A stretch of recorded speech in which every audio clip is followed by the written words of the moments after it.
Hi everyone, welcome back to my channel. So today I want to show you my take on a chrysanthemum flower.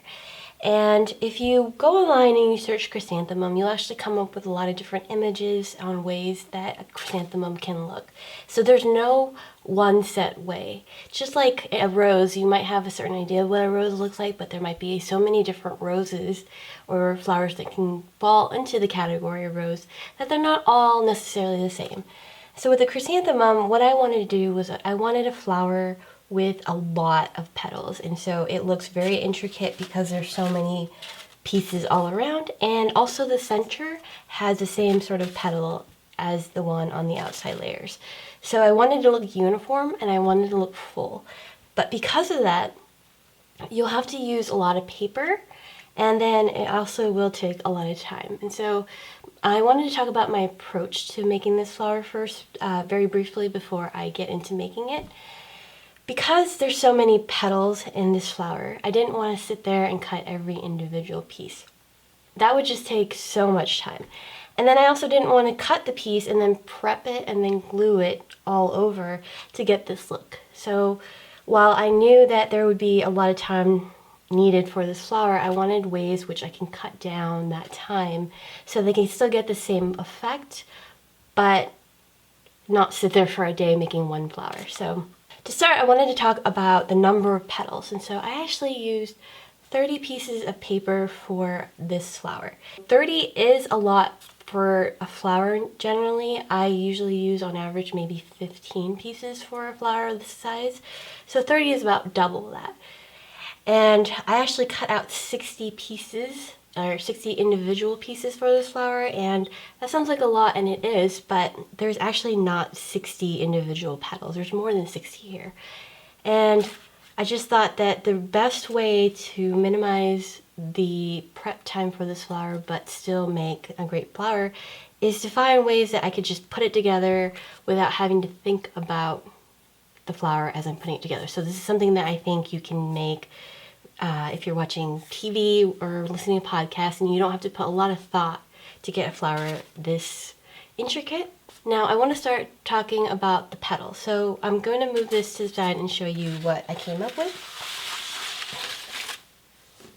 Now the individual petal actually looks like this. And so there's 3 pieces, or 3 sizes I should say, that I cut for this flower. The actual shape is like this. Now the reason why I came up with this shape is that I did think that for a base what I wanted was a circle. So with a circle, I thought about how I would actually glue it around a circle, and I came up with the idea that what I can do is create a shape that is just 1/4 of a circle, or 1 quadrant, that I can glue 4 individual pieces together to create a circle in the middle and have 12 petals all around. But I also wanted it to fit on 8.5 by 11 piece of paper. So for the flower I'm making, this is the cream cardstock that I used. With this petal, I think this is the largest petal that I used. It's 7.5 inches wide. It still has room for a petal that's greater than this, and so if you wanted to go larger, there's still room for that. And if you needed a super large flower, then you can use 12 by 12 cardstock. I'm just pulling one for example. So if you wanted to make a really large flower, there is still a lot of room to play around with this petal size to get a large flower like this. Now, it will be a lot of paper, but the idea was that I wanted something that will fit on 8.5 by 11 piece of paper, which is what I assume most people use. And so this is a standard size, at least in the US. A4 is slightly smaller but taller, so I wanted something that fits on the size of paper so that you don't have to get any sort of special large paper for this. So because of that, I thought that this would be the easiest way to get a large flower, get a piece that you can cut out fairly easily without cutting each individual petal and having to prep it, and it would be easy to glue together. Now I actually prepped the petals for this flower before I made this video because I wanted to kind of speed that along, but I'm going to use these as an example. The petals are smaller, but you can tell that if I have 4 pieces of any size, all I need to do is glue it in a sort of circle fashion to know where to place it as I'm putting the flower together. And so that's supposed to help with time, and you don't have to think, where am I gluing this piece here? Is it getting off center? Sometimes when you're gluing around a circle, sometimes you'll glue a petal here and then another one you'll glue it a little too much in towards the center. And that can give it a little bit of an off look. But the biggest things I think were just making a petal that can fit on regular cardstock that anyone can purchase. Try to make it easy to cut out and glue together, but still get that large intricate flower. So I hope I explained that well. By all means, if you think that you like the option of just gluing individual petals together better, then that's always an option to you, but this is the approach that I took for this flower and in making it. So just really quickly, this is 7.5 inches wide. This one was 7 inches wide, and then this is 6.5 inches wide. I just do as I normally do. I go 1/2 inch width increments down or up to get my petal sizes. I think that's a good step between, so that's the way that I systematically choose the sizes of my petals. And in putting it together, it is the easiest thing. Now here are my petals here. I'll just take them out of my box that I prepped. And so here's my bone folder. You will need that. And I have 20 petals of each size. So 20 petals. And it's a lot of prep as it is. Again, the idea was minimize as much time as I can to put together this flower. So the idea was to minimize as much as I can because this is a lot. You will, if you're making this flower, it will take some time, but I think the output is worth it, the end result. So here to start, all I do is curl the petals. And so all I did was take my bone folder. You could take anything that you like, a rod or any sort of spatula, like the handle if you have it, or a thick pen. I just like my bone folder because it's honestly just what I grab. And all you do is just add a little bit of a curl to the edges of this petal. It's a lot of work because there's 20 of each, that's 60 pieces. And 60 pieces with 3 petals on each piece is 180 petals. That is a lot of work for sure. You do not have to use 20 of each. You can use less if you don't want your flower to be as full. And so that's something you can take into account as you are making your flower or deciding to make it if you don't have a lot of time. And then from here, all I do is I'm just going to bend these petals at the base where they meet with that quadrant of the circle. And that gives me a little bit of a lift, you can see there, versus something like this where I haven't folded it at the base. There's no lift here, so this allows it to have a little bit of a lift, and this replaces the need to actually have a pair of scissors and then cutting it, cut a slit down here and then adding glue. And this tells me where I need to place or space the petals, and so that takes a lot of that work out of the picture. And so once you actually cut your petals out and then you curl them, all you need to do is assemble.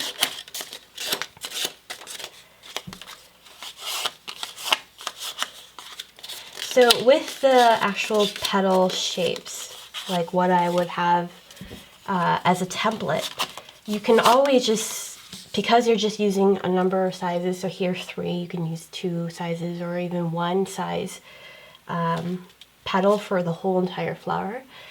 Whatever size you're using, what's easy is that you could take your stencil and then trace maybe a couple sheets. So I use a cutting machine to cut out my petals. So what you can do is use just a pen to trace the petal shape on a piece of paper. And then I would actually just trace like 20 pieces of paper or however number you are making.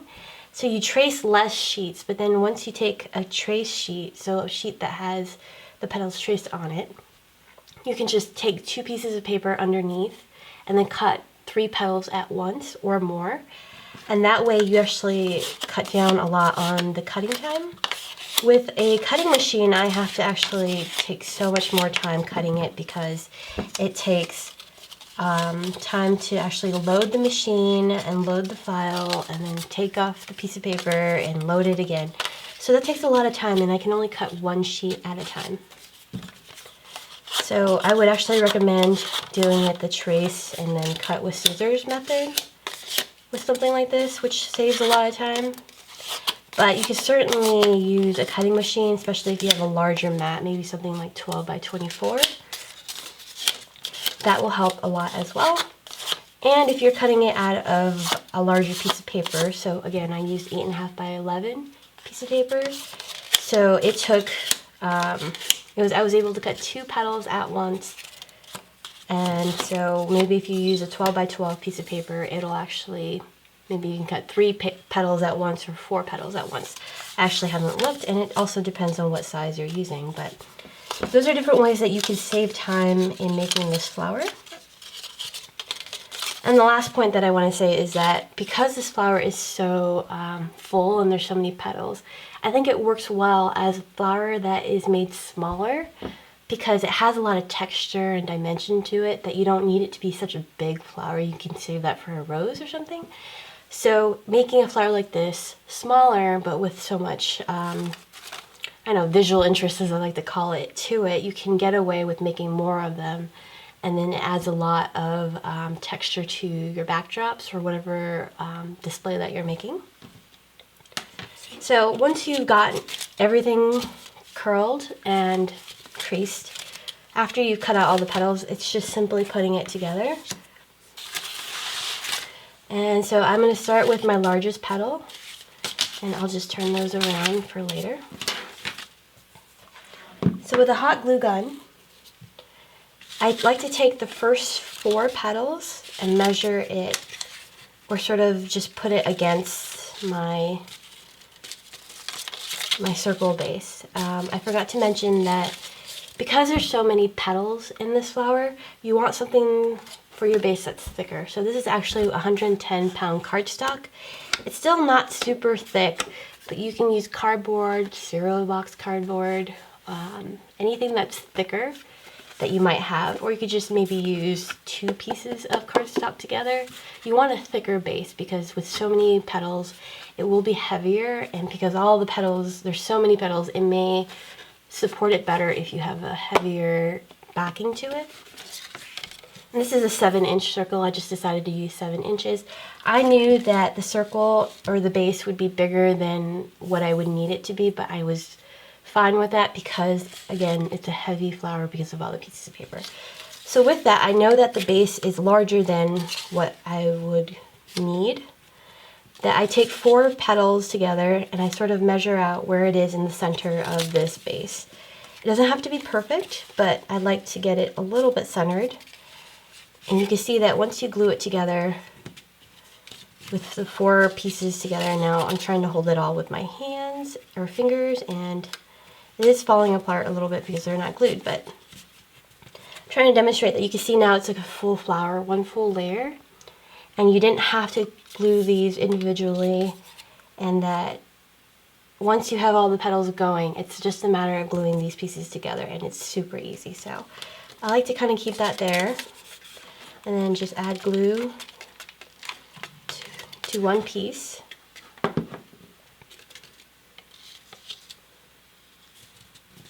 And that starts your flower. And so from here, it's just a matter of following that circle pattern.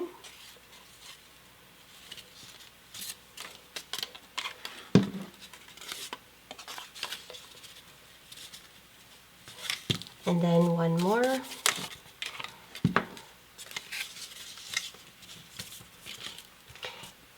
Now, I've already said this, but it is super easy. It's all in line with each other. I feel like that was easy as can be, and I can just go on to the next layer, similar process, and it's nice and uniform. For the next layer, what I do is I actually just sort of rotate it a little bit. It doesn't matter where. You can glue it right on top, but you don't want the petals to sit on top of each other. So I just try to find a position where the middle petal of your first piece that you're gluing is in between the petals from the previous layer. And once you glue all 4 pieces together, you'll see that it just shifted a little bit, and you'll just keep shifting it for every layer that you do.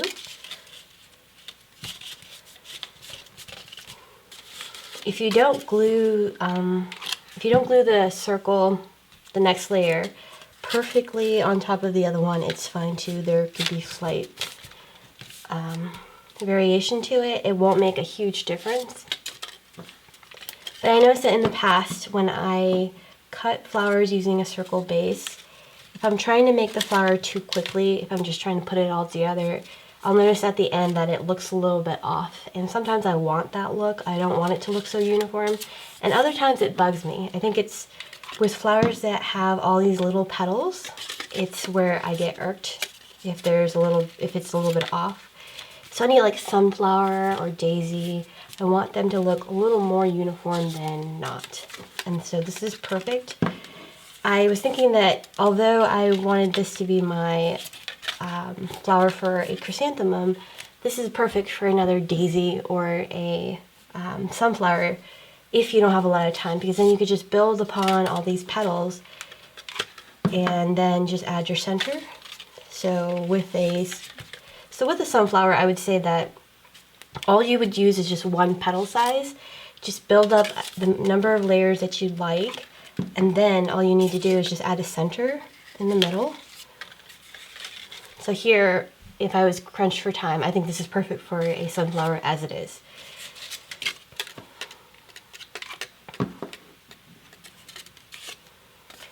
So I have 20 pieces of this, 20 pieces, and so that means there's 5 layers that I'm doing. You don't have to do 20. I think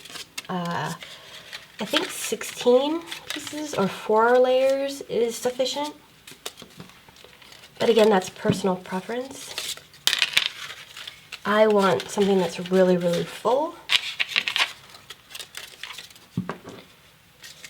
And then you can see that with just only 1 layer here, or what I mean is 1 petal size, 4 layers, there's a lot of volume here as it is. And all I did was actually just fold this petal here to get that. I didn't need to cut the petal to get those flaps and then glue it together, so that helps a lot. I wish you could do that with every flower, but what happens is when you have bigger flowers, it's harder to do that. Generally the small flowers that you'll see will have 1 piece together and you just build upon that 1 entire piece. But with larger flowers, because we don't have large pieces of paper at our fingertips at an affordable price, this is the next best option. This is my very last piece for the 7.5 inch wide petal.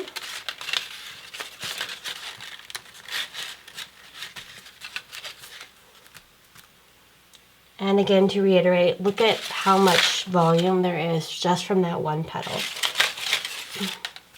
And because they're all glued in the same exact place, what it does is it creates a lot of height here, and then later when you add more petals, it pushes that height closer towards the center, which is for the chrysanthemum flower what we want. Now, again, just to reiterate, if you wanted to make a sunflower, this is where I would stop, or maybe 1 layer less, and you add your brown center in the middle, and then super easy. I have made a sunflower video in the past, and that was all individual petals. That's probably not something you want to do if you want to save time. It did certainly take a whole lot of time to cut all those pieces together. So now we want to move on to our next piece. And remember, it is smaller, so what I want to do is I want to glue it so that it is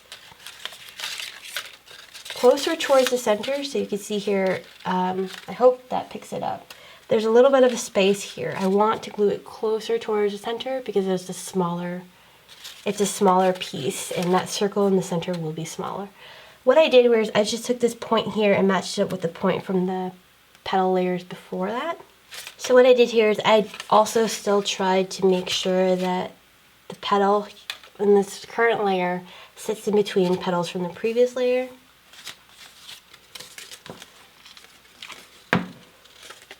And then again, it's just a matter of gluing all those pieces together in layers.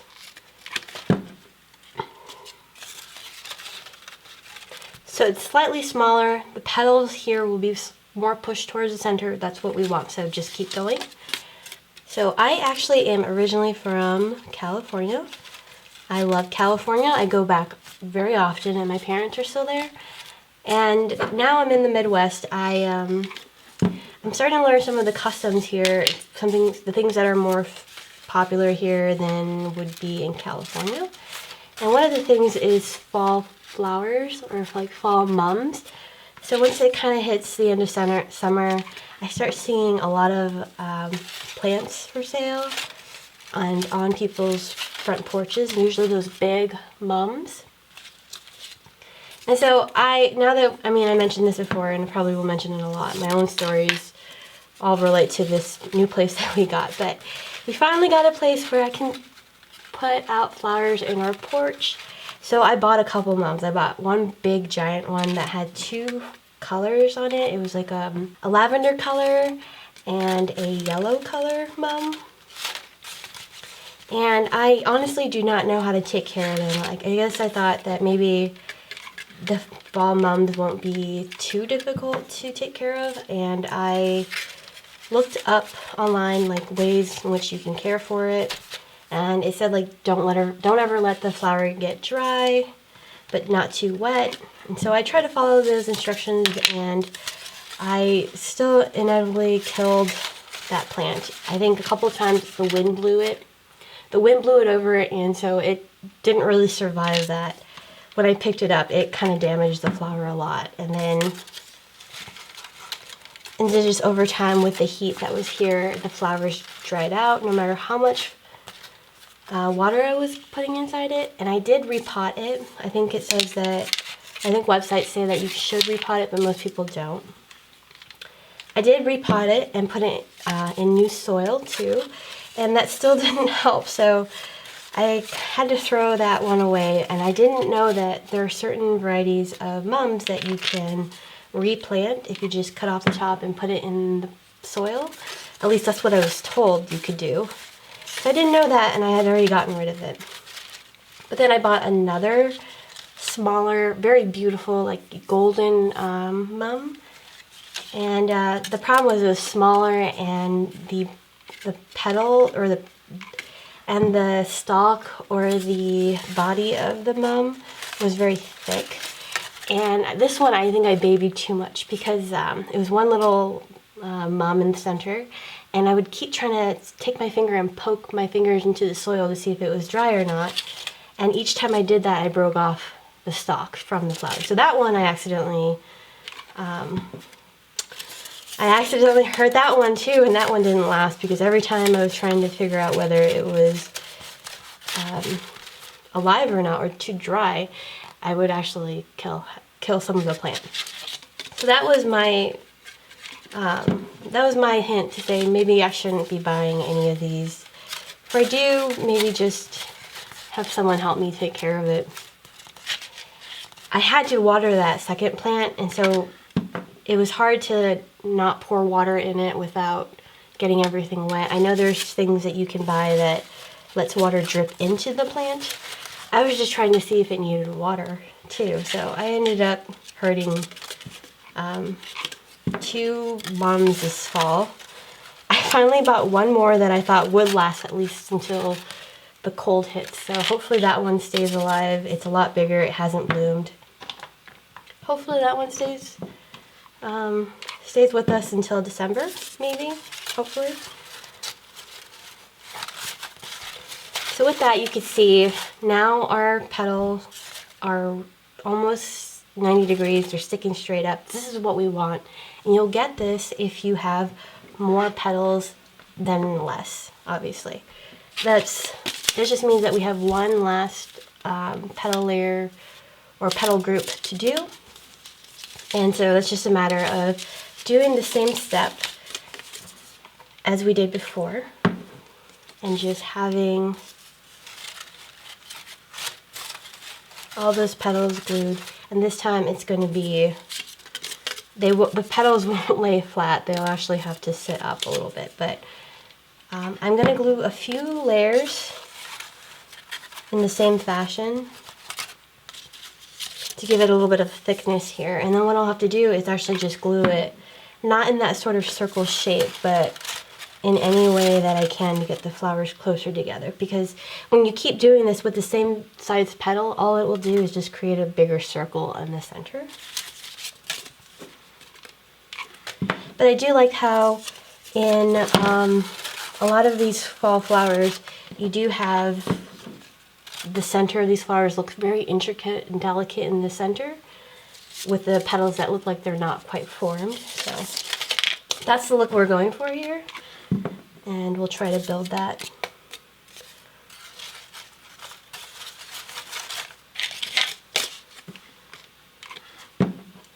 So I didn't realize I was going to go on that long tangent about my my failed mums, but I think maybe next time I could just make my own mums instead of getting a plant.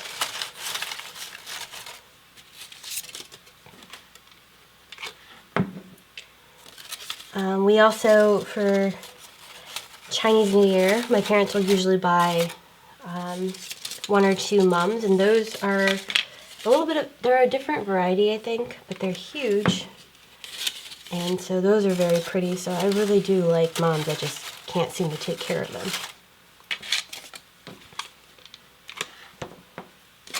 So space is getting a little tight, and what I'm going to do soon is just start overlapping.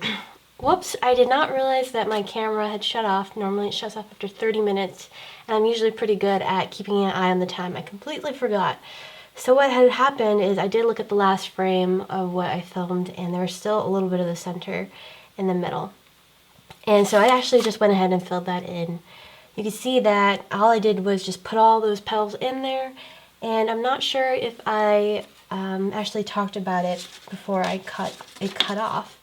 So I went ahead and I cut out another 2 pieces here. And so this is actually a little bit fuller than it would normally be in a flower where you're using 20 large, 20 medium, and 20 small petals. But I'll just do this for a demonstration. I really hate when that happens. I talk too much, and then I forget that I need to keep an eye on the camera. So essentially what I did, and what I want to talk about, is I grabbed the petals here like this, and then I just took the bottom,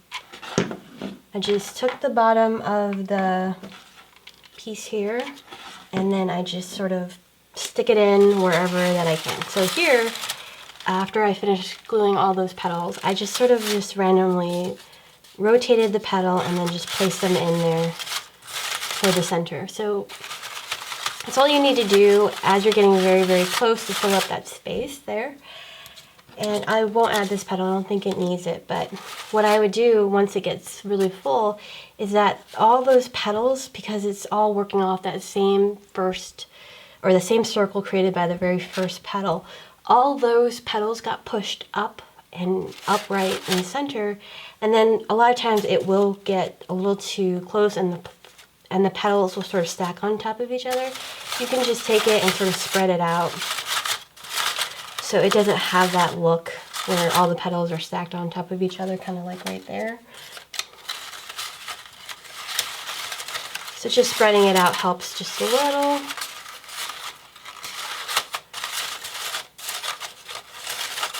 So here the center is exactly as I want it. All the petals sit really closely together.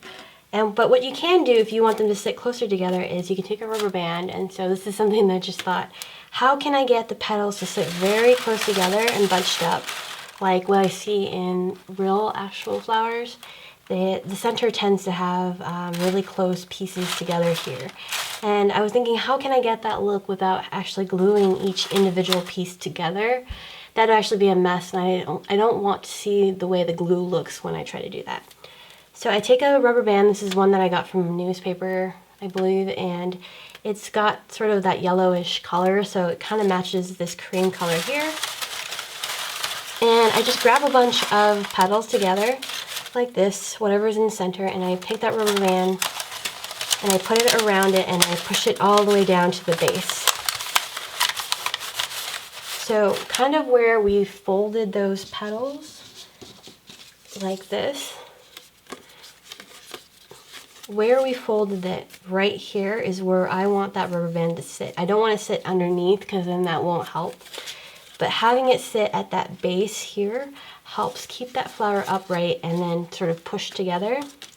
So I try to push it down as far as I can. And what will happen is, because these are pushed together, you will sort of see that rubber band if you're looking at it at an angle because of the way that it's pushing it up. It's not pushing up the entire flower, it's just pushing up the center. What you can do if you don't like that look is you could take these outer petals and glue these to the center to kind of cover that up if you like. However, with a flower like this, because it's so full, I don't think it actually needs it. But when you hang it, if you do have a rubber band in there, if you hang it, you won't actually see that rubber band because all these petals on top fall towards the center, so it's not something that's really noticeable.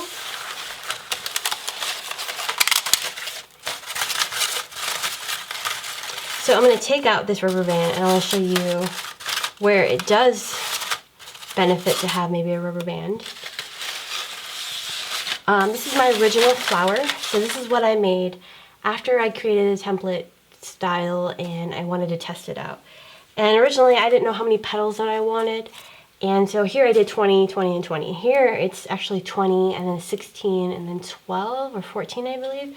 So I thought maybe it would need to go less petals in the center, and I tested that out. And this is kind of what you get when you have less petals in the center. It makes sense. You have less, so it's not going to be as full. Here, I just thought, okay, what can I do when I get down to this piece here? There are some flowers out there where they have a flower center, kind of like this, and you could put it right in the center there, and it looks like the typical mum that I've seen. I like this one better, but this is ones I've seen. So here you could just leave that space for a flower center like that. I think that looks great. However, if you don't want that, and you just, for whatever reason, you don't want more petals, you kind of want this space to be a little open and it has like a dome or a shape here where there's like a space in the middle. You can add like maybe a really small center here, but this is where I thought the rubber band worked really great. Because if you gather these petals here and then you just add that rubber band at the very base, you see that it covers up the center like how we want it. However, the problem here is you can leave it like this and I think it looks fine. You'll still see the rubber band. The problem here, though, is that it has this look where these petals here on the sides are falling back because of gravity and all that. However, this is not a problem if you are hanging the flower, because as you hang the flower, all these petals on top here fall towards the center because of gravity. You don't see where the rubber band is, and it falls sort of together so that it doesn't look like there's spacing in between. And so it's really hard to get that on camera, but essentially what happens is this is what it looks like.